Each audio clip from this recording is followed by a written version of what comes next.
டேடாரா அத பாத்தியா நீ? அங்க ஒரு டிம்பிளிங் கடை இருக்கு. நாம உள்ள போய் ஆயசமா உட்கார்ந்து 4 பிளேட் டிம்பிளிங்க சாப்பிடலாம்ப்பா. நடந்து நடந்து கால் டிங் டாங் பெல் மாதிரி ஆடுது. டேராவை போடுவோம் வா டேடாரா. கால் வலிக்குதுன்னு சொல்லிட்டு எப்படி ஓடுறான் பாரு. இப்போ என்ன கெட்டு போச்சு? எங்க இருக்குன்னே தெரியாத டைல் பீஸ்ட தேடி நடக்க ஆரம்பிச்சோம். என்ன பிரயோஜனம்? வயித்த காய போட்டு ஏன் அலையணும்? சாப்பிட்டு நல்லா தெம்பா தேடுவோம். எதை தேடி போயிட்டு இருக்கோம்? 3 டேல்ஸ் தான் மாங்கா. முதல்ல அதை கண்டுபிடிக்கணும், அப்புறம் சேர பிடிக்கணும். அதுக்குதான் நான் இருக்கேன் இல்ல. ஓகே வாடா. இத பார்த்தாலே வாயெல்லாம் ஊறுதே. சாப்பிட்டா எப்படி இருக்கும்? எப்படி இருக்கும்? உள்ள போயிடும். பாக்குறான். ஆஹா என்ன ஒரு பதம். இந்த சாசாலைய உடம்பெல்லாம் லூஸ் ஆகுது. ரொம்ப இனிப்பாவும் இல்ல, ரொம்ப உப்பு கறிக்கவும் இல்ல. இது நிச்சயமா ஒரு மாஸ்டர் பீஸ் தான். வாயில வச்சோன்னு ஜிவ்வுன்னு ஆகுது இல்ல. ஏய் டேடாரா கொஞ்சம் அங்க பாரு. இந்த திறந்த வாயை பார்த்தா உன் வேலைப்பாடு மாதிரியே இருக்கே.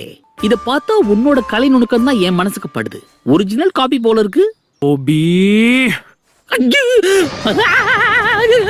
உன் சாவு என் கையில தான்டா.